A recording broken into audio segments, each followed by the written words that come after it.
نے معاہدہ کیا ہے، معاہدہ کرنے والے کون ہیں؟ آپ نے ان سے وعدہ کیا کہ 20 اپریل تک کا ٹائم دے دیا جائے، ہم اس بارے میں قانون سازی کر کے ایک مراسلہ تھما دیں گے احتجاج کا۔ آپ نے عہد شکنی بھی کی، وعدہ شکنی بھی کی، اور جب حکومتوں کا زوال شروع ہوتا ہے میرے بھائیوں، کسی ایک واقعے کے اوپر، کسی ایک سانحے کے اوپر افسوس کا اظہار کر دینا اور اسی نوعیت کے دوسرے سانحے کے اوپر خوش ہونا، یہ فرقہ واریت، منافقت اور تعصب کی انتہا ہے۔ جس طرح 2-3 پولیس والوں کی شہادت پہ ہر دینی طبقے نے ان کی شہادت کے اوپر غم و غصے کا اظہار کیا اور کہا یہ نہیں ہونا چاہیے، اسی طرح آج پاکستان کی تمام مذہبی جماعتیں اس بات کے اوپر متفق ہیں کہ جو آج لاہور کی سڑکوں کے اوپر اہل سنت کو ذبح کیا گیا یہ بھی نہیں ہونا چاہیے۔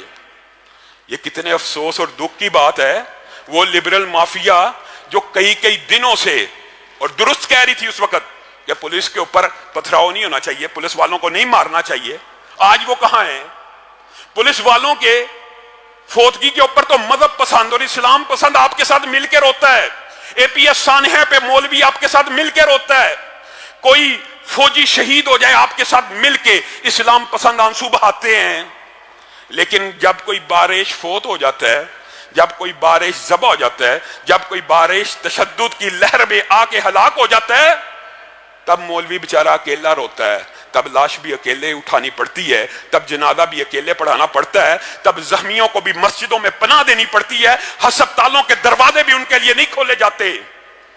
یہ جو ظلم اور بربریت آج ہوئی ہے، صرف اسی کی مذمت نہیں، اس کا آغاز ہر حکومت اپنے پاؤں کے اوپر کلہاڑی مار کے کر دیتی ہے۔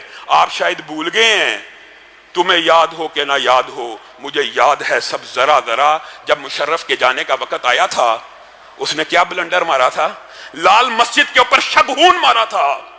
اس سانحے کی اس وقت بھی مذمت تھی، آج بھی مذمت کرنی چاہیے، اور یہ بات میں اپنے بریلوی بھائیوں کو اور اہل حدیث بھائیوں کو سمجھانا چاہتا ہوں۔ اس وقت دیوبندی شہید ہوئے تھے، اللہ کے فضل سے ہم نے تو اس وقت بھی مذمت کی تھی، ان کے ساتھ کھڑے تھے، بعض بریلوی بھائی اس وقت بڑا خوش تھے۔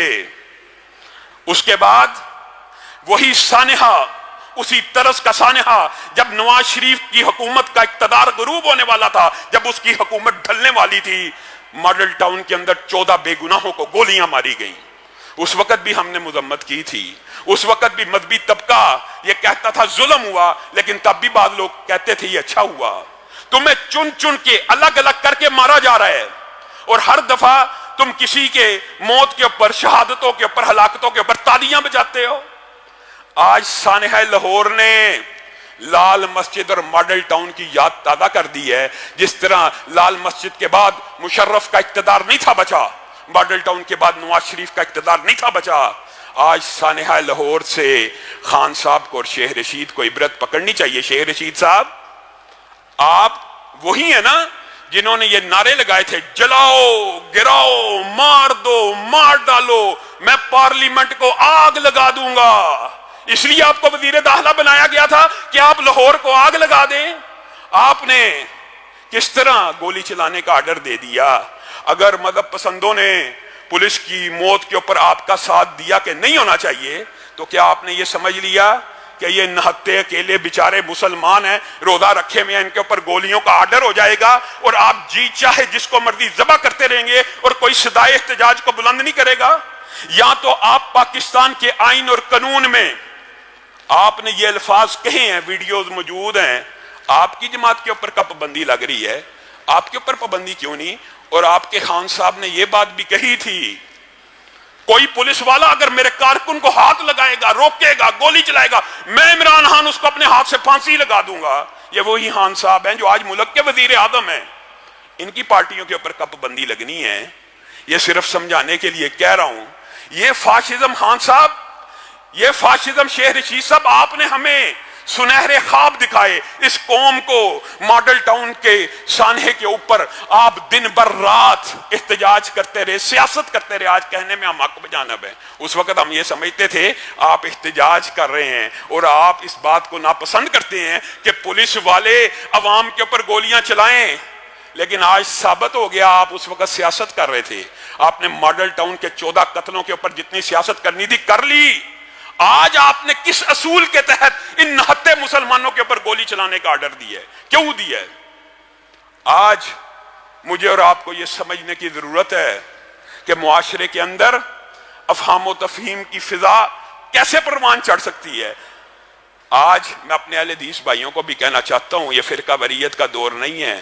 اللہ کی قسم آج امت کو اتحاد کی اس قدر ضرورت ہے، آپ نے غور نہیں کیا، اگر لبرل میڈیا مافیا چاہے 14 ماڈل ٹاؤن کے سانحے کے اوپر 14 قتلوں کی لائیو کوریج کرے، ان کے احتجاجوں کی لائیو کوریج کرے، اور آج کے سانحے کے سارے میڈیا کے اوپر بلیک آؤٹ ہو، کیوں بلیک آؤٹ ہو رہا ہے؟ کیوں نہیں دکھایا جا رہا؟ اس کا مطلب ہے میڈیا کو بھی کنٹرول کیا جاتا ہے۔ میڈیا بھی صرف تب بھی حق کی آواز اٹھاتا ہے جب اس کے اپنے مفادات ہوں۔ اس کی مثال ماڈل ٹاؤن کے سانحے کے علاوہ ایک اور بھی ہے، اور میں بات ڈکے چھپے الفاظ میں کہنا چاہتا ہوں تاکہ فرقہ واریت کو ملک میں ہوا نہ دی جائے۔